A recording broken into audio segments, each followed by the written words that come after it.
When I was 6 years old, I broke my leg. And I was running from my brother and his friends,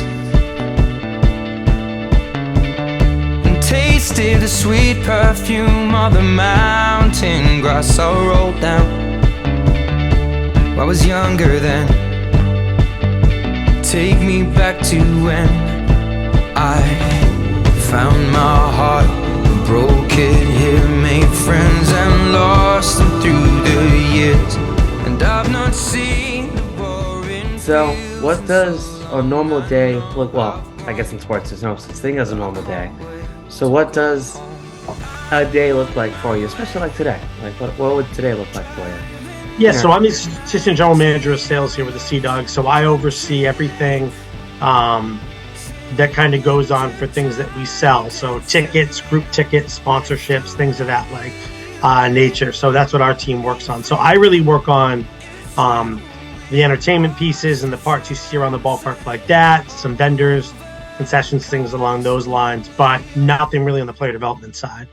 So the way it kind of works out is the Portland Sea Dogs, we have an agreement, as a franchise, and the Red Sox, give us all of their, they control the player development side, the coaches, the trainers, the players. We provide the venue, and as part of that sharing, we cover some of the expenses for putting on the road and travel and things like that. And then we can go out and sell the product that we have and bring the fans in and build the fan base. Okay, sweet. And so my day is all sales today. I've been on the phone, answering emails, setting up links for my group sales, some of my group sales clients to sell tickets. I work with little leagues and work with some of my sponsors to order some new signage in the ballpark. I've been getting press releases over to the PR team for some new, sponsorships and, activations and promotion lights that are going on. So that's kind of what I do all day. sweet, good deal. And the good thing about it too, it's always busy and it's always changing, which is good. It is always busy and it is always changing. So I got in here today about 6:45 in anticipation of cutting it a little early. My son's got a little league game tonight if it doesn't get canceled with the rain.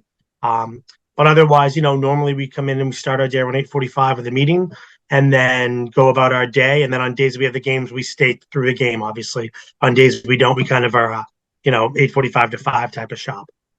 Okay. And so it's kind of like what we were just talking about. A huge part of what we do is all about community and interaction just with people. Yeah. And, what does the community aspect look like on your end, and like how important is that? Well, it's huge. I mean, it's both professional and personal, right? So, my father started Little League in my town, and from when I was a kid, and I kind of got involved with some of that. So, I think one of the things that we do to be a good corporate partner, a community partner, is not just what we do as a team, but it's also what our staff give back, on their own time when they can. So, I'm on my local Little League board. I coach soccer. I coach basketball for my kids. A bunch of our staff members do things like that, if that makes sense. So we try to be as engaged as we can, and we're great because our management team here, wants people to be involved with that. So going to after hours events, going to networking meetings, going to community engagement events, we try to do that end from a personal side. And then obviously as the Sea Dogs, we try to support whatever we can. Setting Slugger up this past weekend. Slugger was at probably 6 or 7 local Little League opening days, out racing kids around and high-fiving as they get their uniforms and things like that. So we just really try to get out there and be a part of the community because the community is the one that supports us. Right. And it is such a big part of everything that we do. And so with that being said, in terms of the employees that we work with, like, how important are they in what, you're trying to accomplish, and what qualities do you look for in people as well? So, the number one thing here is that the Sea Dogs have built a reputation. So, I mean, the Sea Dogs I was in high school when they showed up, right? And the one thing that's been constant for this team since they arrived was that Hadlock Field would be a safe, fun, friendly environment to come to. So if you're not a people person, this is not the place for you. Having an engaged staff that want to help, that want to be in part, that goes from the person that greets you at the front gate and takes your ticket to the security person walking around the ballpark to make sure people are safe, to our ushers, to the high school kid that's rolling a hot dog and handing it to you. You know, you want to make sure we have people that are outgoing and friendly and respectful of all of our fans and clients, and do the best that we can to promote a fun atmosphere. Yeah. So it's not just how good the baseball team is. In fact, most of our fans probably don't know what the team does on a daily basis. They don't know our record. They're more interested in, oh, there's a baseball game going on. There's Slugger. There's Trash Monsters. The usher was so nice. He wiped down my seat. What a nice gentleman that was. The kid that served my, hot dog was so friendly.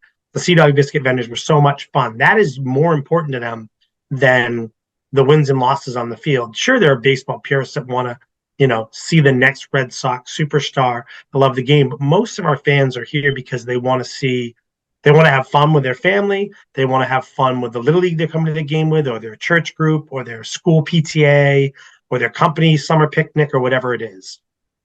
Yeah, for sure. And in every organization, and for an organization like this, every department, definitely relies on one another to a certain degree, some heavier than others. And what does that look like for you? So we're a pretty small staff. I think people, when you show up in the ballpark and there's ticket takers and ushers and people in the store and all that's a game day staff here to service the 7,000 hopefully plus fans that we have in the ballpark. Behind the scenes, we're pretty small. We have about 18 people total. That includes our groundskeepers, that includes our operations and concessions full-time year-round employees, and that includes the front office. So that's merchandise, tickets, ticket sales, sponsorship, and then general management, accountant, PR, radio. There's only 18 of us really full-time that do those roles year-round. So there's a lot of work that goes into it. It's a lot of time and effort, and it takes a lot of coordination. So in our staff being a little smaller than some of the other minor league staffs, we wear a lot of hats, literally. So, on other staffs, you might have people that only sell group sales or only sell ticket packages. They do kind of one thing and then help out a little bit. We're a little smaller, so we handle everything from season ticket accounts, mini plan accounts, to group sales for certain categories, to sponsorship. It's all hands on deck all the time. Exactly. And speaking of grounds crew, I know there's been teams I've been with in the past that you've had to do tarp holes. Yeah. This past weekend was our off weekend, and we put the tarp on Sunday morning in the rain and took it off on Monday when we came in, which was a few of our people's off days. So when we work a long weekend, our work day is Monday to Friday, but if we have games Saturday and Sunday, our next off day is the following Friday or Saturday. So we work kind of 2-week stretches. So we try to give a 3-day weekend when we can do that. Well, half our staff had this Monday off because the team's on a 2-week road stretch and had to come in anyway because we had to pull the tarp off the field at 9 o'clock. And we got a lot of rain this weekend, so it took all the hands we could get in here. So they came in, pulled the tarp, and then had their day off. Oh, sweet. So I was going to ask as a follow-up to that too, like, how do you guys like it? Tarp's not my most favorite thing to do in the world, but the good news, if the tarp's on, we have a chance to play. So we want to get the games in. Nobody wants to come to the game, obviously, in the rain, and it's not ideal. But the logistics sometimes of it might have rained. The logistics of a group leader to try to reorganize their group or their summer picnic or their event that's going on is very hard, or even find availability. If we're sold out of skyboxes, we're sold out of skyboxes. Now there is no makeup for that. So, if we get the games in, it tends to be a lot better for all of our fans. If you're in town from, out of town on vacation, you're here for one night and we can't play that game, you're not coming back. So, we want to do everything we can to get the games in and get our fans here and, give them the best experience that we can. Right. And of course, I've been to like Sea Dogs games in the past, which is always a great experience as soon as you get in the gate. So in terms of a new lens, what does that fan experience look like to you? To get people here, or to get people here in the door, and then kind of how you view it once people do enter through the door. Yeah, so I guess we're always constantly out there trying to invite. So I kind of have a theory in the sales world that everybody wants to come to a Sea Dogs game. Sometimes you just have to ask, right? As you probably have friends in certain things. You'll have a friend that will go along and do anything anytime you ask them, but they're not the person that's going to organize the event, right? So a lot of people are like that. Oh yeah, I'd love to go to a Sea Dogs game, but they're not seeking it out. But if you ask them to go, whether you're with school or church or little league or a group of friends or the neighborhood or whatever it is, of course they're coming, but they're not going to be the organizer. So you have to find ways to make the asks. Once you get them in the door, having that clean, friendly, experience is what's going to bring them back. If they walk away and they think highly of the experience they had and they had fun and they felt like they had a respectful time here in the ballpark, the next time they get asked, they're going to say yes again. So we just have to keep making the asks as a staff. So that's what I tell my sales team all the time is they want to say yes. You just have to ask them. Right. For sure. That's our job. We make the asks, and then when they get in the door, we make sure they have fun. Sweet. And especially to that experience side and people wanting to come back. And I always like this question, and this will pretty much be the last question I've got for the time being. Start wrapping things up because the experience in baseball in general does kind of mean something maybe a tiny bit different to everybody. So I always like to ask, what does baseball mean to you? My dad was like I said, my dad started Little League in my town when I was probably 7 or 8 years old before I could even play. And he did that for me because I loved baseball as a kid. So for me, it brings me all the way back to, throwing on the cleats and being part of the game. I was never very good at baseball, unfortunately.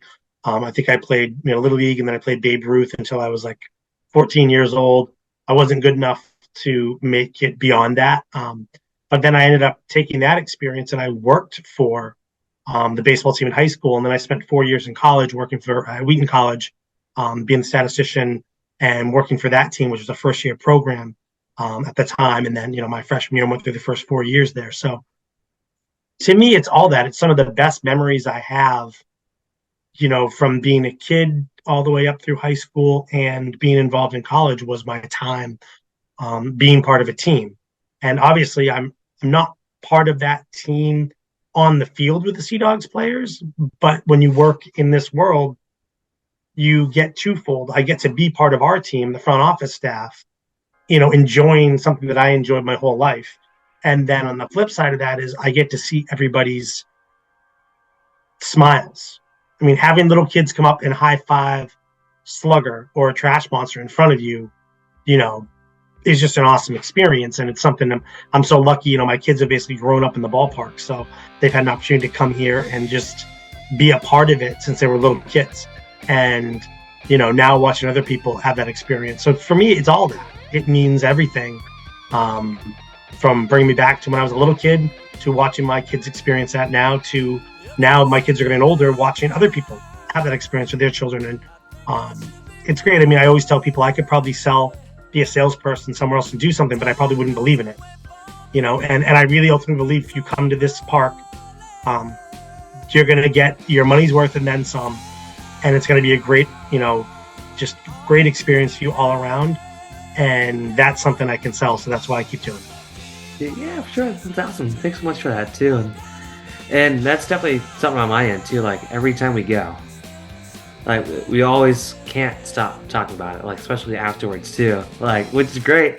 Because I know like usually if the team's better, that's even good. So you want to come now. By the way, we're having a really good season so far.